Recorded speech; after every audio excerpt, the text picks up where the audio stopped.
Hey guys, welcome back to this place. If you are new, welcome here for the very first time. I'm Carmen, and today we are finally getting into the Expanse Season 6, Episode 3. I am so excited. I did take a little bit of time off for Christmas and New Year's. That's why this video is so very, very late. But this is the first thing I am watching in the new year of 2022, and I'm really excited. Last time we had Kamina forming new alliances. We had the adorable little alien dog making off with the bird. We had the Azor dragon being captured by the Rocinante. And now we know where Marco is going to throw all of his rocks, so we can take the fight to him. Of course, Marco is aware of this now, so the element of surprise doesn't really exist anymore, but the fight has to happen. It has to come. It has to, yeah, it has to. So that is good. We also have, everyone is still recovering from their traumas, most notably, I would say, Naomi and Philip. We also had, in the little one-shot, something very stressful to me, and that is Christian being sick, which I'm not okay with this in any way, shape, or form. No. We gotta fix her. We gotta make her better. I don't know how, I don't know what, I don't know. She has to live forever, okay? Yeah. Anyway, I have rambled far too much, so let's just get right into this episode. We're gonna play soccer. You can be on our team. No, I can't. Can I go with you? No. I told you, stop following me. Aww. Oh, her parents haven't found that out yet. It's fixed. How is it fixed? Did that little dog fix it somehow? Is this little dog creature intelligent? Hi. Hi, friend. He saved the bird? Wait, he brought the bird back to life? There's multiple ones. Mama, you'll never believe what happened. What's wrong? What happened? Is that her little brother? Is he okay? Is he dead? What? Is he dead?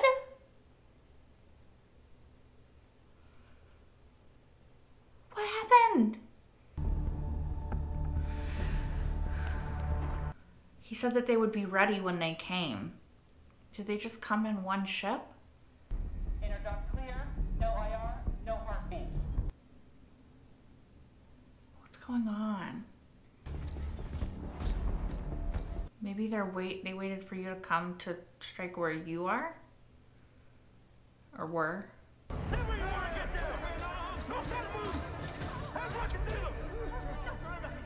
I'm the chief administrator of the station. Yeah. I'll talk to someone who matters. Sirius has no warships, no munitions, no functioning repair skiffs, no surplus fuel or rations. And at a current rate of consumption, only enough food and air for approximately 3 weeks. What? Is that clever enough for you? I suppose we'll find out. Did he take... He was just gonna kill all... I don't know why I'm surprised.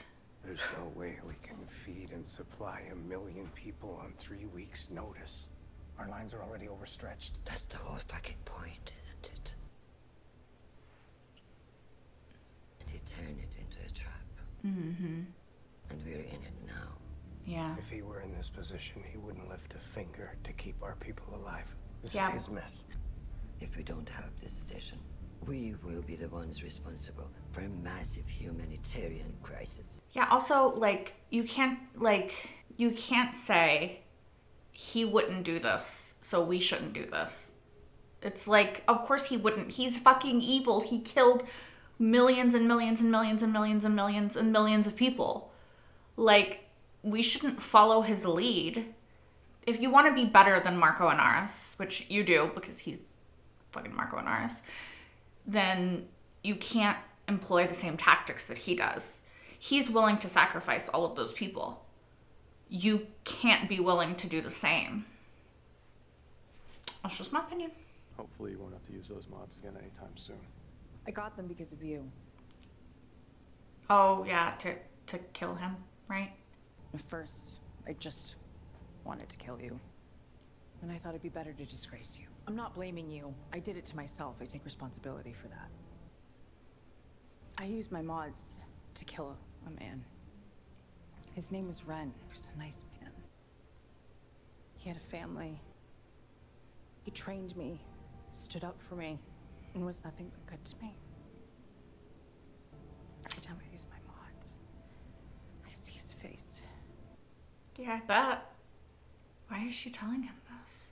I think that's the real reason I always throw up afterwards.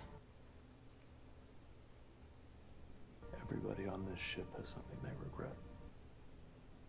Yeah. Including Amos, I think. You're in good company.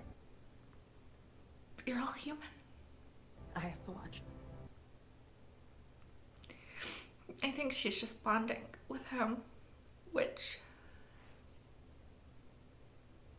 hits me in the feels. When I was on the Canton run was pretty much Saturn, the series, and back. For Canterbury, I haven't thought about that in a while. Season 1, episode 1. Remember When the the Donnie key? got killed, most Martians blamed you and yours for it. Was a time I would have jumped at the chance to haul you all back to Hecate Base and have you vigorously debriefed. I wouldn't have gone quietly. It would have been fun too.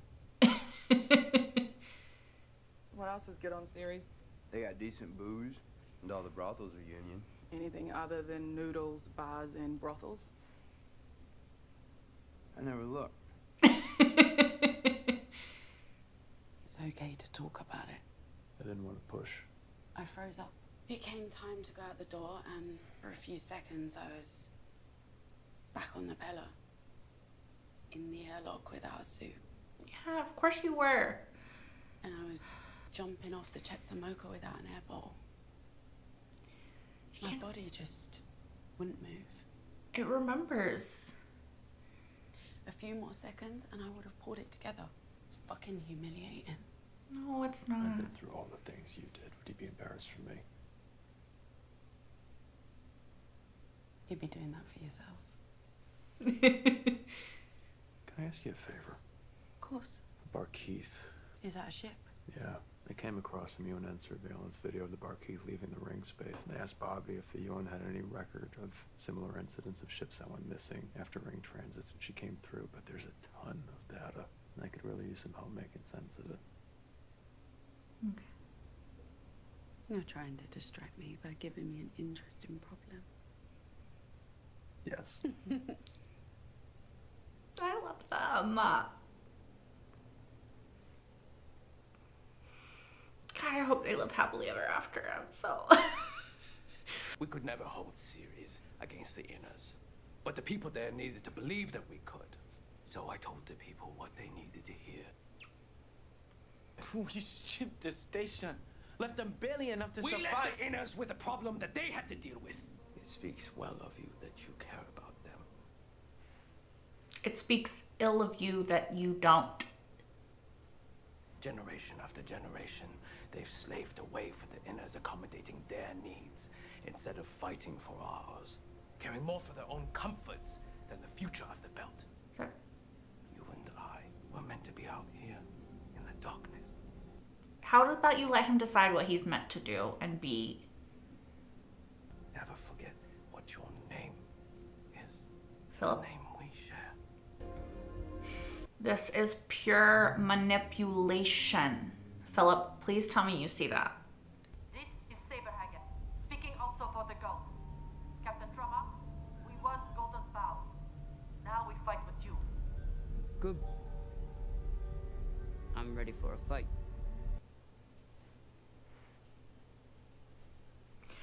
Kamina. What? They're headed for cities. What? They are nearly within missile range. If we divert, it will delay. Oh no. Oh no. I'm scared. They're no match for the Pella. Not even one-on-one, and we are 3-1. They have a railgun. Yeah, and by the time they're close enough to use it, they will be dust. With Lauba and Granicus, our missile advantage is 5-1.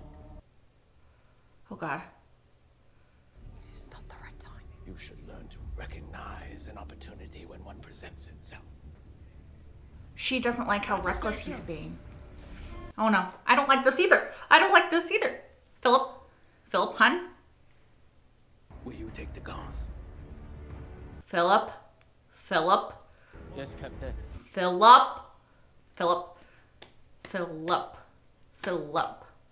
you gotta do something. You gotta do something, Philip.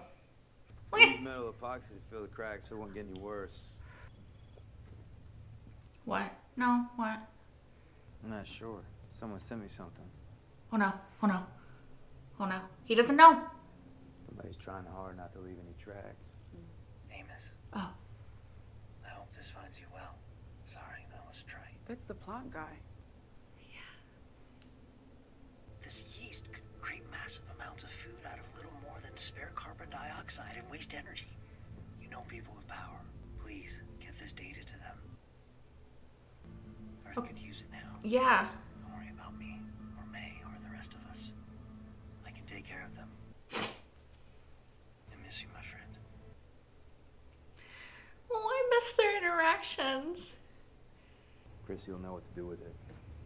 The old lady really loves it when you call her that. At least I say it to her face.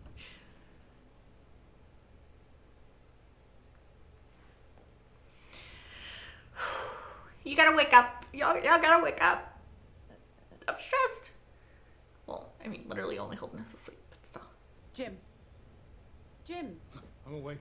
I think there's a pattern with these ship disappearances. It's happened to different kinds of ships and in different rings, but the disappearances seem to be happening in clusters, each roughly spanning the same amount of time. Okay. You think whatever happened to the Barkeith happened to those ships too? I can't say that. Not with this data. Okay. And I'm no expert on those things inside the ring. Me neither. But I know someone who might be. Okoye? Radar ping 3 ships vectoring towards us at high speed. Yeah. IDs? No transponders. Checking drive signatures. Everybody suit up and strap in. It's about to get hot. It's Marco. I'm stressed. Kitty. Nina do nothing now. There's kitties in space. Nina, come on, Shane. Brother, unte na du walk unte. Make it cold. They didn't want it. You love cats. I'll be right back.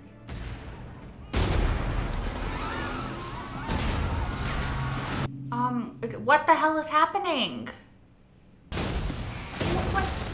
What is this? Is the kitty safe?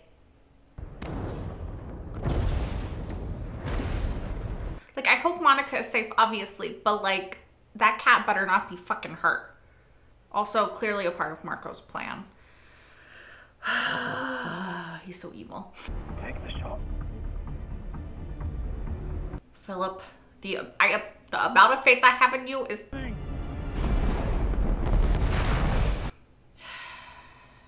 It's gone. It's gone. They got them all. They're closing! More torpedoes incoming! We're out of our weight class here. I'm heating up the railgun. We're too far away! It's the only chance we've got. Oh, God. Philip, end this now. Fighting. Why does anybody follow Marco when he sees everyone in the world except for himself as disposable? Give me fire control. You got something? Do you spin again? I'll take the shot. We're too far away. They're seeing us spin and evading before... She can do it. Give me the shot. I got faith in her.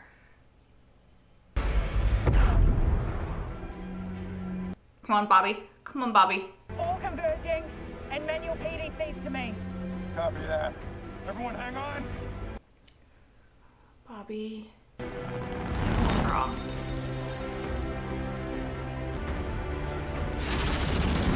She got him.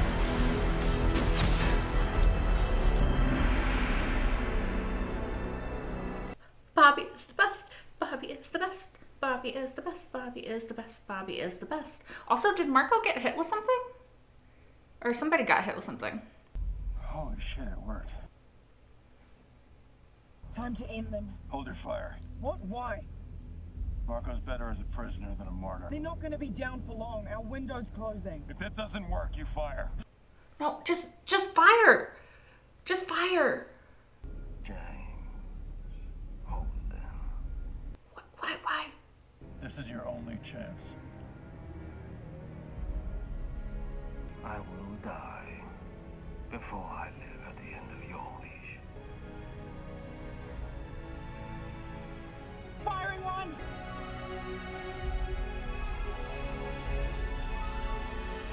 Oh no, no. Oh. Holden did it. God damn it, a dud now! Fuck! Disengage. Holden did it, right? He didn't want to watch Naomi watch her son die? I think Holden did it. Hell is breaking off! Did we win? No. But at least we didn't lose. That's what I was gonna say. Oh, Holden, you did that though, didn't you? Yeah. He saw Philip. I fired when you said. What was I supposed to do? You were supposed to kill the enemy. They're not dead. They could have killed you. You're only alive because of Holden. Tell him, Philip. You failed. It's your fault. We didn't need to be here. We didn't need to be in this fight.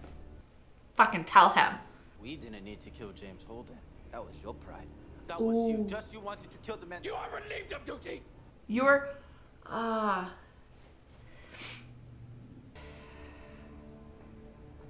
They're losing faith in you. They see the truth. Your mask be slipping, dude.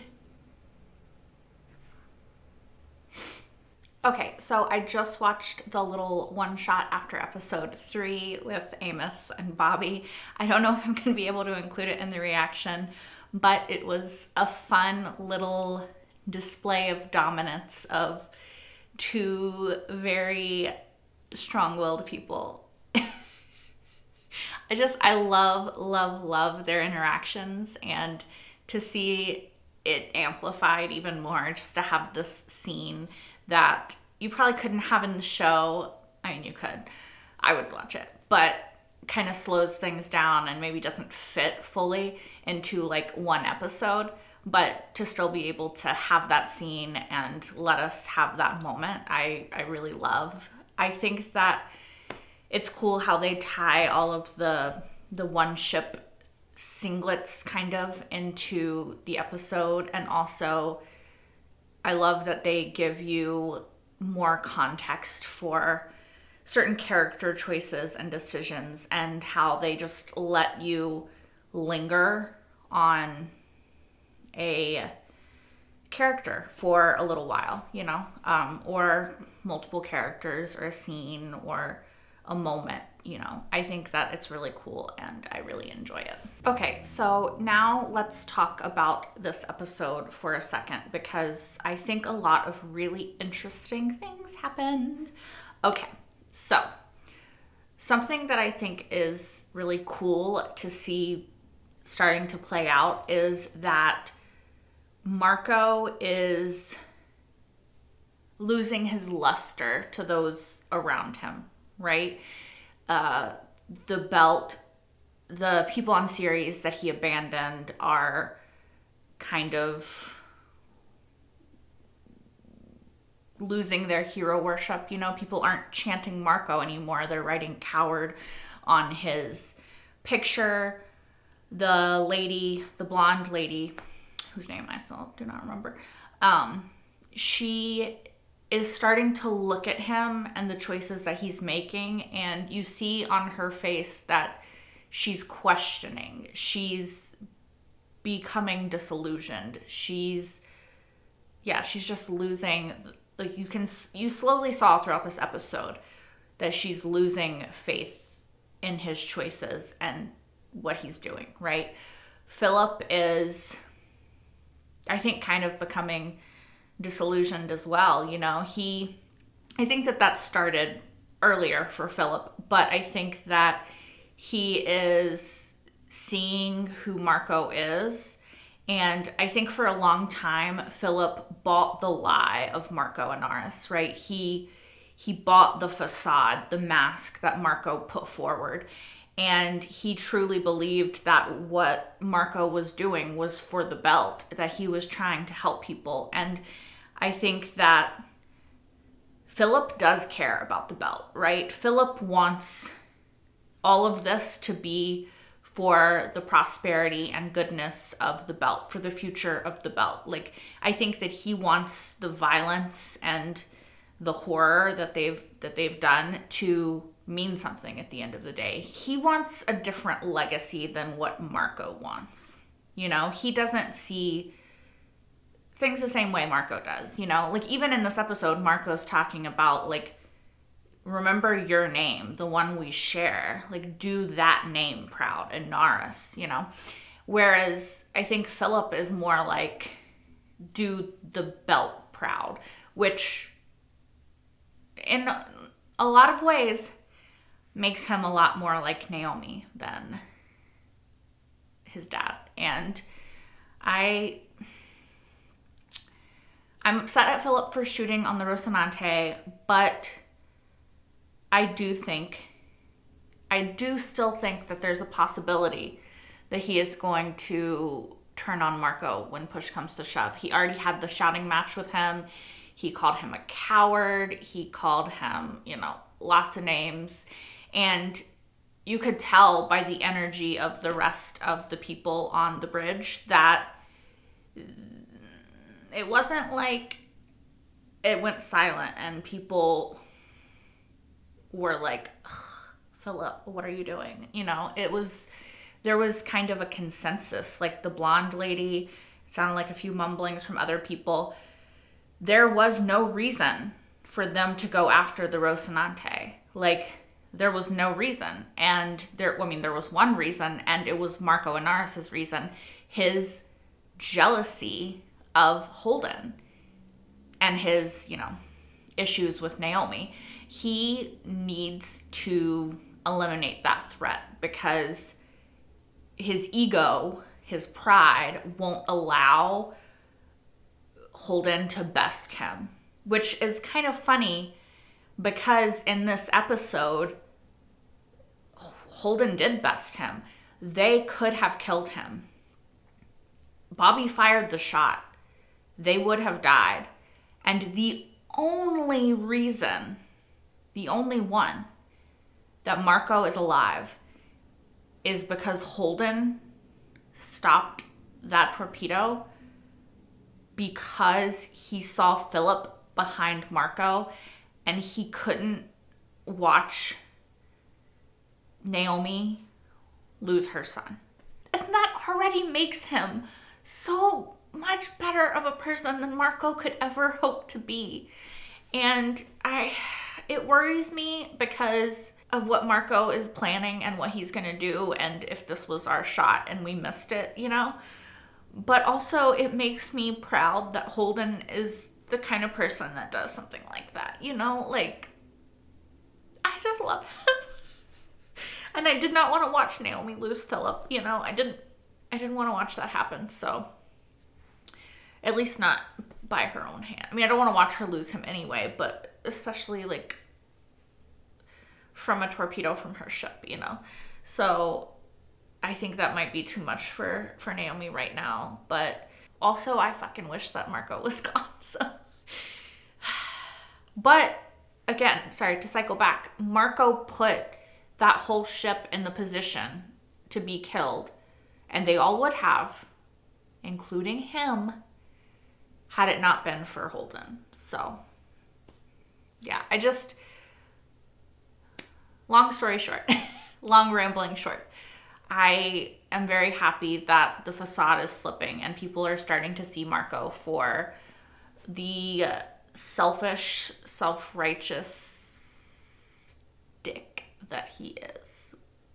We also saw Avasarala's plan starting to work in this episode because we saw Michio watching the video of Anna, and her heartstrings were pulled. She's kind of saying what I've been saying, or what I said in this episode about the one guy saying that they shouldn't help the Belters because Marco wouldn't help Earthers, and Avasarala saying like, okay, cool, but we're still gonna help them because we have to.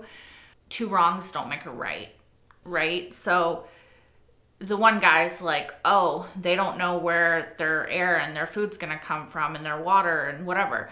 Like, welcome to being a Belter about the Earthers. Like, he doesn't feel bad. He's like, about time. And Michio is like, you know, just because bad stuff has happened to us doesn't mean that we should hope bad stuff happens to other people. And so, one, I really like her character. I like her empathy and her compassion for people. Two, it's proving Avasarala's plan is working, because out of two Belters, one, if they're like the control group, the sample, whatever, I don't think that I worded that right at all. But if they're the sample and like you extract from them the rest of the Belters, it's a 1-to-1 ratio right now, right? Like, she felt bad, he didn't. That's half and half. That's if, you know, of course there's going to be variables, and out of 10, maybe 3 people will feel bad and 7 won't, or vice versa. But I'm just saying, like, it's affecting. We see in real time Avasarala's plan of making it harder for them to kill Earthers indiscriminately is working. Also, we need to talk about the fact that little alien dog, 1, has a friend who is fucking adorable as well. 2, he brought that bird back to life. Okay? I don't know how he did it. I don't know what kind of magic powers this alien dog possesses, but he brought that bird back to life. And I'm now realizing, could he bring her brother back to life? Because he was dead somehow. Something happened when he was playing soccer with his friend. I feel bad for the little girl because I feel like she's gonna blame herself, but also she knows something that could bring him back to life. Like, I don't know if that would work. I don't know how Alien Dog did it, so I don't know if he could do it again with a human. But it's worth a shot, right? We also have Kamina gearing up to fight with Marco, and honestly, here for it. Here for it. I think if anyone deserves to kill Marco, it's Kamina, okay? He has fucked her over in so many ways, and I would love to see her just obliterate him, honestly. Oh, that would be so satisfying. I think it's going to be either her or Philip at the end of the day who is going to take out Marco, because I have to believe that this does not end with Marco winning. So my bet is on either Kamina or Philip. I think it's possible Holden could do it. I wouldn't necessarily want that. I think it's possible Naomi could do it. I would not want that for her, just because she's been through so much trauma and everything regarding him. I wouldn't want her to have to deal with the trauma of killing somebody she used to love, who's also the father of her child. no matter how fucked up and evil he is, like, I don't want her to have that on her heart and weighing her down. So obviously Amos could do it. Amos would not give a shit. He would do it, but it wouldn't be as satisfying. My theory and my hope is that Kamina or Philip take out Marco. Hopefully Kamina. Because again, I also kind of wouldn't want that to be on Philip's conscience, having to kill his father and everything like that. Although maybe it would be kind of therapeutic for him. I also love the scene with Naomi and Holden where she's confiding in him about what happened when she got the PTSS and couldn't jump. I love that we see that, you know, that conversation and that intimate act. And I love that we get to explore Naomi's healing. Like I've said, and I think the first 2 episodes, post-episode discussion of this, so I will keep it short. I love to see real world repercussions to characters and actions and feelings and thoughts. And I love to see the real reverberations of choices and traumas and everything like that. I just love to see, I love to see it. Like I said, I've said it like twice before, so I'm not going to go on it for too long, but just know that one of my absolute favorite things of this show is the psychology of, just the realistic portray of the psychology of real fucking humans. That's it. That's all I have to say. So thank you guys so much for watching. As always, if you want, you can like, comment, and subscribe, and let me know what you thought about this episode. You can also watch my entire full-length reaction to this episode over on Patreon, which is linked in the description down below. I am gonna go ahead and watch the next one because I can. Yeah, so I hope to see you over on that reaction as well. Until then, bye guys.